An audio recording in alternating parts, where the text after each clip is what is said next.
Take a walk down by the sea, picking up Hi everybody. Today I'm reading chapter 8. It's called The Golden Clothespin Award. Remember, Stink and his family are off to the Stinky Sneaker Contest. And the judge is sick. So let's see what happens. Maybe Stink will be a judge. In the middle of the park stood a big red and white striped circus tent with a banner that said, "Welcome to the ATWWSSSC," which stands for All-Time World's Worst Stinky Sneaker Contest. And it says, "Enter at your own risk." "Dad and I will wander around and meet you kids back here later," said Mom. Stink opened the flaps and stepped through the tent door. Whew! A great wall of smell almost knocked him over. It was like standing smack dab in the middle of a cloud, a giant, invisible, cumulonimbus stink cloud. Worse than 30 dead elephants, worse than 60 corpse flowers, worse than 99 bottles of toilet water. Lined up on the tables all around the tent were dozens of putrid sneakers. Each pair had a number, so nobody would know who owned which sneaker. Stink took his smelly shoes out of the bag and set them on the table. "You'll be number 27, said a lady behind the table. "Stink," said Judy, "you can't enter your own shoes in the contest." "Why not?" Stink asked. "Don't you get it? You're a judge now. Judges can't win the contest. That's like voting for yourself for president." "So, Stink, would you think it was fair if I was a judge and I picked my own sneakers to win?"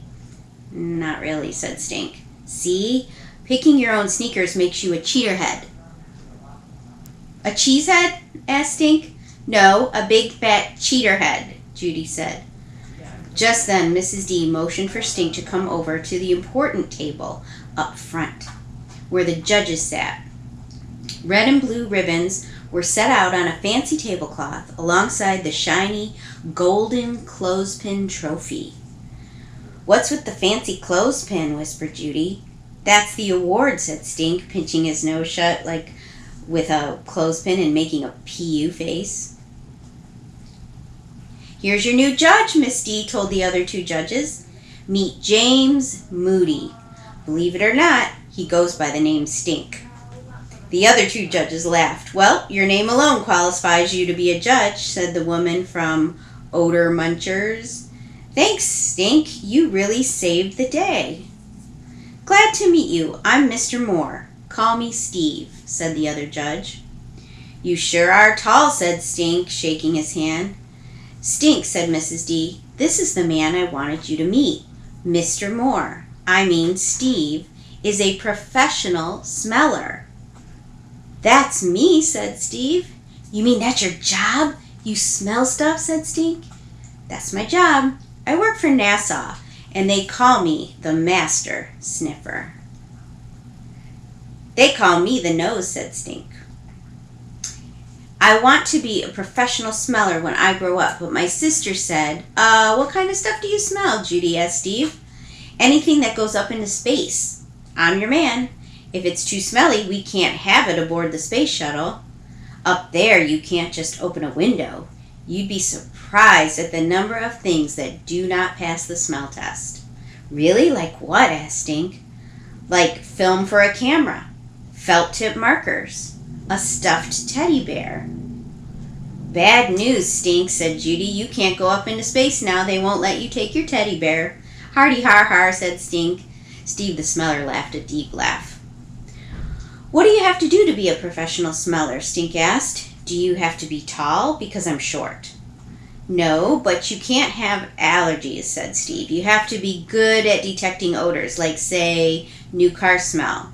And you have to be willing to sniff bad smells, even a dirty diaper." Stink nodded up like a bobblehead doll on a dashboard. "I sniffed a whole stinky museum," Stink told him. "And of course you have to pass a test. Every few months I have to take the 10-bottle test." I made 10 bottles of my own stinky toilet water, said Stink. Just ask my sister. I sniff scents in a bottle, and I have to guess if it's popcorn or wet paint smell, said Steve. Then I rate it on a sniff scale from 0 to 4. Anything over a 2.4 on the sniff scale fails the test. Kind of like what we're doing today. And I passed my sister's way official Moody Stinkathon, Stink told him. Good for you, said Steve. Sounds like you're already on your way to becoming a master sniffer. Someday I really want to smell a corpse flower. Oh, those corpse flowers sure are humdingers, said Steve. I flew all the way to England once just to smell one at the Royal Botanic Gardens. Whoa, no way! Stink wanted to hear more, but it was time for the contest to begin. Stink rushed over to Smelly Sneakers number 27. He hated to admit that Judy was right, but entering his own sneakers was no fair. He, Stink Moody, did not want to be the unproud winner of the all-time world's worst Super-Stinky cheater contest. Stink gave the number back to the lady. I'm not in the contest anymore, he told her. I'm a judge now. No way did Stink want to cheat. He was an official junior sniffer now. A junior sniffer could not be a big, fat, cheesy, cheesehead cheaterhead. And that's the end of this chapter. All right, I have some questions for you. First of all, have you ever entered a contest of any kind? And if you have, what was it for? And did you win? Second, Steve, the judge, works for NASA.